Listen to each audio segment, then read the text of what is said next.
Hey everyone, and welcome back to another video. So after years of private servers and a year's wait since last BlizzCon, WoW Classic is finally going to be playable, at least for the next few days, and of course only if you have a virtual ticket. So today what I'm going to do is cover everything that I think you'll need to know, including how the demo works, what gameplay to expect, some handy resources for Classic, and just some personal tips and tricks. Now we're going to be rolling with a pretty light edit here. BlizzCon, of course, is just about to fall on us, so that kind of is the big focus. So the WoW Classic demo is going to be available from the end of the Blizzcon Opening Ceremony until the 8th of November. So during that period, you'll be able to log on. You just want to select the Classic account from your launcher. It's only an 11 gigabyte download, so it's not that bad. And of course, you can preload it. Once the servers go live, Blizzard are going to be operating account time limits, though.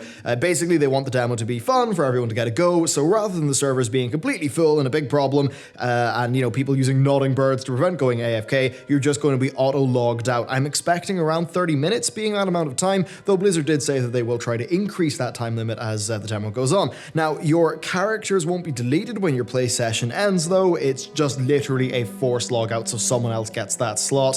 When you log back in, your characters will be back. So that's pretty much how it works. Let's talk about content. The Classic demo is going to start off at level 15 with a level cap of 19. Barrens is available for the Horde, and Westfall is there for the Alliance, so two fairly well-remembered low-level zones. Now, of course, the Barrens is massive, so massive that they split it into two zones with the Cataclysm.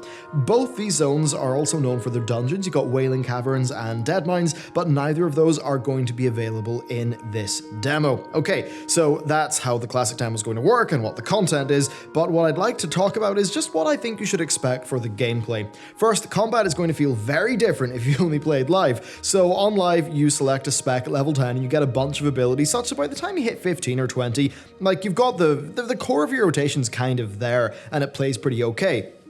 Well, things are really different in Classic. You are likely going to find classes to be a bit less polished by level 19 in terms of their design, and the combat will be slower. Basically, your actions per minute and the overall pace of gameplay will be a lot more slow than it is on live. Now, this is mainly just a result of what class design was like at the time, and it's kind of interesting because the clunk and general lack of refinement meant that the classes slotted together in very interesting ways in terms of teamwork, and just the often very extreme differences between specs and the ability to, say, do hybrid builds. Though, of course, in the Classic demo, because you only hit level 19, you won't really have enough talent points to do hybrid builds. So while there is quite a bit of clunk, I think there's also a lot of flavor and good utility. I assume that Blizzard are going to be spawning characters with all the level 15 abilities unlocked, but by the time you hit 19, there probably will be new stuff to pick up at your trainer. Yes, a class trainer. Unlike with live, you need to go to a trainer to unlock new spells or higher ranks of existing ones. Now, some classes, they will be able to tackle, say, multiple mobs, in this demo, but many will struggle, so it's best to just go very slowly and just be a lot more considered than you normally would be on live. Then another odd thing I suppose is going to feel new is weapon skill. This is going to be new to a lot of players because it was removed ages ago from live. Basically, your weapon skill dictates how good you are using weapons. It's leveled by attacking mobs. You probably won't have to worry about it, though. I think Blizzard will start you off pretty high because I doubt they want people just going around hitting weak mobs to level, weapon skill in the 30-minute demo. So there's that, but let's talk about talents. WoW Classic has a very different talent system to live. It's kind of crazy how different it is, really, and this is only something that's going to be remembered by pre-Mists of Pandaria people, which again is kind of mental to me. So on live, you get a new talent point every 15 levels for the most part. Now, I'm sure you level up pretty quickly in comparison to Classic, but overall, it's a pretty slow rate of reward while you're leveling your character. Well, in Classic, it's different kettle of fish. You get a talent point for every level, and you then, of course, choose to invest, what talents you want to put those in your talent tree. Now, what's really cool about Classic is you can go through a hybrid of multiple different talent trees, and indeed doing that to a small degree was the norm. So when you log in, you'll probably have 5 talent points to spend right away. Blizzard are starting you at 15, of course. Talents unlock at 10. You'll probably get 4 more by the time you hit cap, and this means, well, you won't be able to get into the 3rd tier of any of the talent trees because they require 10 to be invested in a talent tree, but it will allow you to at least sample some of the more simple talents and just play around with the older system. Of course, the big criticism is that this was all just boiled down to a few cookie-cutter builds. But that's always, like, that always has been a thing. It always is going to be a thing. I just think there was something very satisfying about tuning your character in this manner. The modern equivalent to this is kind of like if your talent tree was just all artifact traits. So yeah, you can get some like big traits, but there's all, you know, just the little ones that modify like ability cost and stuff like that, that sort of feel fun to progress through at the very least. But then past that feeling, I think the big benefit is that you do get a new reward every level in terms of a talent point. So even if leveling does take a bit longer, you do feel like you're getting more consistent rewards and like you really are progressing along something. Past that, I would recommend stocking up on food and water while you're playing the demo.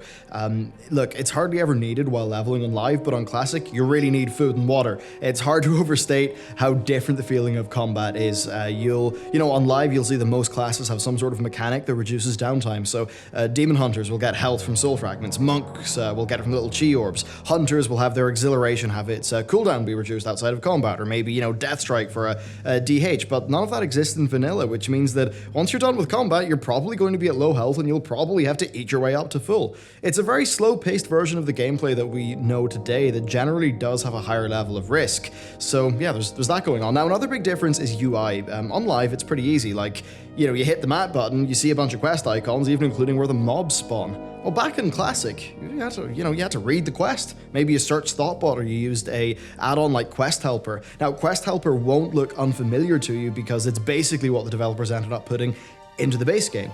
But chances are that add-ons will not be enabled for the Classic demo, so you'll probably just have to read the quest text. And you'll find like it's pretty immersive, it's pretty fun, it feels like you're actually adventuring.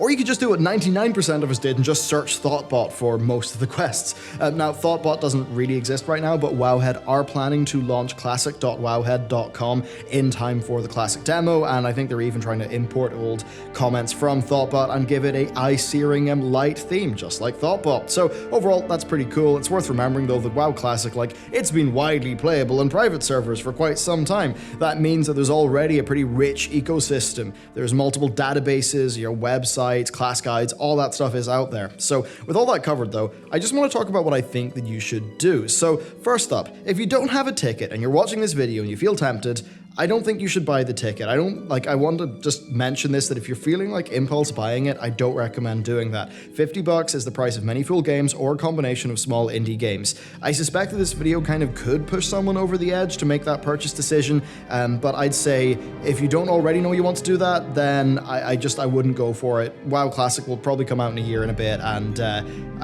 it's fine to wait until then, to be honest. But anyway, with my conscience cleared, let's talk about what I think you should do, and it's pretty simple. Try every class. This is a really good opportunity to do that. Level 15 is not very high, but it's a fair few hours of gameplay per character, so having characters start off at 15 is pretty good. It means you can sample all the different classes, and if you haven't played like Vanilla or TBC, these could feel really different to you, so you might want to test them all out, and it's what I'll be doing personally.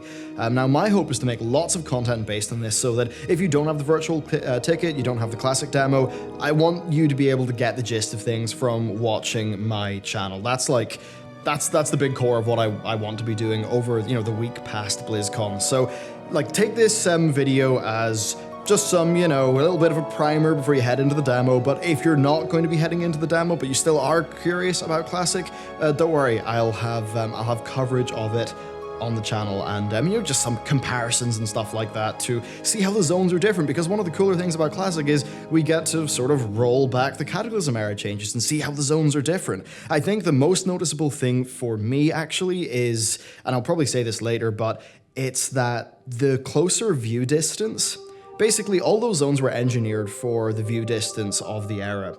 And that means that when you're on WoW Classic, the zones all feel so much bigger and more expansive, even though you can see less. But when you see it on live with 10 view distance, because you can see every zone so much, none of the blocking is there. And I kind of mean blocking in like the theater sense, or maybe, people designing theme parks.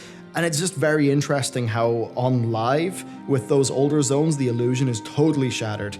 But on Classic, it all just feels bigger and more immersive, almost because of the closer fog and view distance.